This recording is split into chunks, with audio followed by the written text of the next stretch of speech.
మాజీ మంత్రివర్యులు సోదరులు ప్రశాంత్ రెడ్డి గారిని మాట్లాడవలసిందిగా కోరుతాను.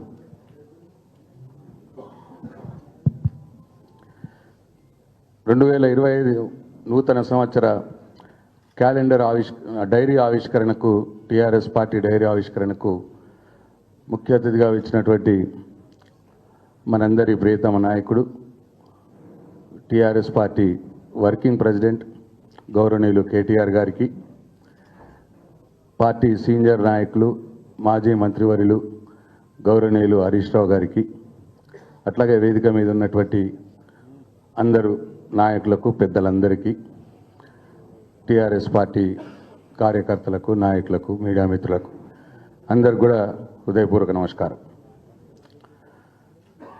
మనందరికి తెలుసు, టీఆర్ఎస్ పార్టీ బీఆర్ఎస్ పార్టీ పుట్టింది తెలంగాణ కోసం. ఆ రోజు కేసీఆర్ గారి నాయకత్వంలో తెలంగాణ రాష్ట్ర సాధన కోసం టీఆర్ఎస్ పార్టీని కేసీఆర్ గారు ప్రారంభించారు. 15 సంవత్సరాలు సుదీర్ఘంగా తెలంగాణ ప్రజల ఆకాంక్ష నెరవేర్చడానికి ఎన్ని ఆటుపోట్లు ఎదురైనా తనకున్న పదవులన్నింటినీ త్యాగం చేసి ఆ రోజు ఉన్నటువంటి అధికార పార్టీలో ఉన్నటువంటి డిప్యూటీ స్పీకర్ పదవిని, ఎమ్మెల్యే పదవిని, పార్టీ రాష్ట్ర కార్యదర్శి పదవిని త్యాగం చేసి తెలంగాణ ప్రజల కోసం, తెలంగాణ రాష్ట్ర సాధన కోసం కేసీఆర్ గారు నడుం బిగించి పెట్టినటువంటి పార్టీ మన పార్టీ. 15 సంవత్సరాల సుదీర్ఘ పోరాటం తర్వాత తెలంగాణ కోసం కొట్లాడిన కేసీఆర్ గారే తెలంగాణను పాలిస్తే బాగుంటుందని తెలంగాణ ప్రజలు టీఆర్ఎస్ పార్టీకి పట్టం కడితే 10 సంవత్సరాలలో కేసీఆర్ గారి తెలంగాణ రాష్ట్రాన్ని దేశంలో నంబర్ 1 రాష్ట్రంగా తీర్చిదిద్దినారు. అనేక రంగాల్లో ఇవాళ తెలంగాణ రాష్ట్రం ఈ దేశానికి ఒక దిక్సూచిలా కేసీఆర్ గారు తెలంగాణ రాష్ట్రాన్ని మార్చినారు. అయితే దురదృష్టవశాత్తు ఆ రోజు కాంగ్రెస్ పార్టీ రేవంత్ రెడ్డి అనేక అలివిగాని హామీలు, అబద్ధాలు చెప్పి ప్రజల్ని మోసం చేసి కొద్ది తేడాతో అధికారంలోకి వచ్చినాడు. పోయిన సంవత్సరం 2024 సంవత్సరంలో రేవంత్ రెడ్డి చేసిందేమి లేదు. ఒకటి, తనను ప్రశ్నించటోళ్ళని అందరినీ కూడా జైల్లో పెట్టే కార్యక్రమం. సంవత్సర కాలంగా ఆయన ఇచ్చిన ఒక్క హామీ కూడా అమలు చేయలే.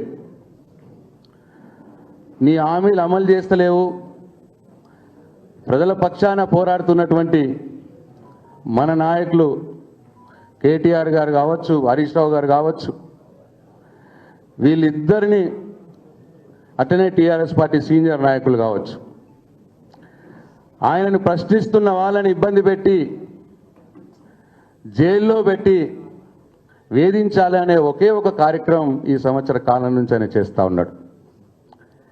ఈ రెండు, తనిచ్చిన హామీలన్నీ కూడా అమలు కావట్లేదు, దీని నుంచి ప్రజల దృష్టిని మరచాలి, డైవర్షన్ పాలిటిక్స్, ఈ 2 కార్యక్రమాలు తప్పిస్తే ఆయన ఇప్పటిదాకా చేసిందేం లేదు. దాంట్లో భాగంగానే ఇవాళ కేటీఆర్ గారి మీద పనికిరాని ఒక లొట్టపీసు చెత్త కేసు, ఈ కార్ రేసింగ్ అని ఒకటి పెట్టి గత 2 నెలల నుంచి దాని మీద డ్రామా నడిపిస్తూ ఇవాళ నేను ఇబ్బంది పెట్టే కార్యక్రమం ఏదో చేయబోతా ఉన్నాడు. హరీష్ రావు గారి మీద కూడా కేసు పెట్టినారు. మా మీద కూడా ఆ రోజు మంత్రులుగా పనిచేసిన వాళ్ళ మీద కూడా విజిలెన్స్ ఎంక్వైరీలు పేర్ల మీద మా మీద కూడా కేసులు తయారవుతూ ఉన్నాయి.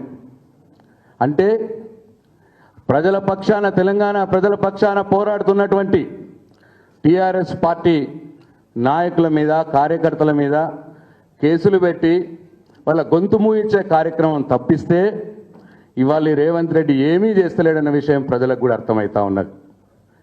నేను ఈ సందర్భంగా ఈ 2025 సంవత్సరం రేవంత్ రెడ్డికి ప్రతి ఒక్క టీఆర్ఎస్ పార్టీ కార్యకర్త సింహ స్వప్నంలా ఇవాళ తయారు కావాలా అని చెప్పి నేను పిలుపునిస్తా ఉన్నాను. 2025 సంవత్సరంలో ఈ రేవంత్ రెడ్డి పని బట్టాలి మనమందరం. సరే, ఇంతకుముందు మోసంచారి గారు చెప్పినారు, నీకు చేతనైంది ఒకటే, మా గొంతులు నొక్కేసి మమ్మల్ని జైల్లో పెట్టి మా గొంతులు నొక్కాలని నువ్వు ప్రయత్నం చేస్తూ ఉన్నావు. మేమందరం జైల్లో ఉన్నా సరే నీ వైఫల్యాలను ఎండగడతానే ఉంటాం, నీ అవినీతిని ఎండగడతానే ఉంటాం. నీ భరతం పట్టేదానక ప్రతి ఒక్క టీఆర్ఎస్ పార్టీ కార్యకర్త ఒక కేసీఆర్లా తయారై నీ పని పడతాము అని చెప్పి దానికి మనందరం కూడా మనం ముందుకు పోవాలని చెప్పి మీ అందరినీ కోరుకుంటూ 2025వ సంవత్సరంలో మన టీఆర్ఎస్ పార్టీ బ్రహ్మాండంగా ఈ కాంగ్రెస్ పార్టీని రేవంత్ రెడ్డిని ఎదుర్కొనేందుకు మనందరం కూడా సన్నాహితం కావాలని చెప్పి మీ అందరినీ కోరుకుంటూ సెలవు తీసుకుంటున్నా. జై తెలంగాణ, జై కేసీఆర్.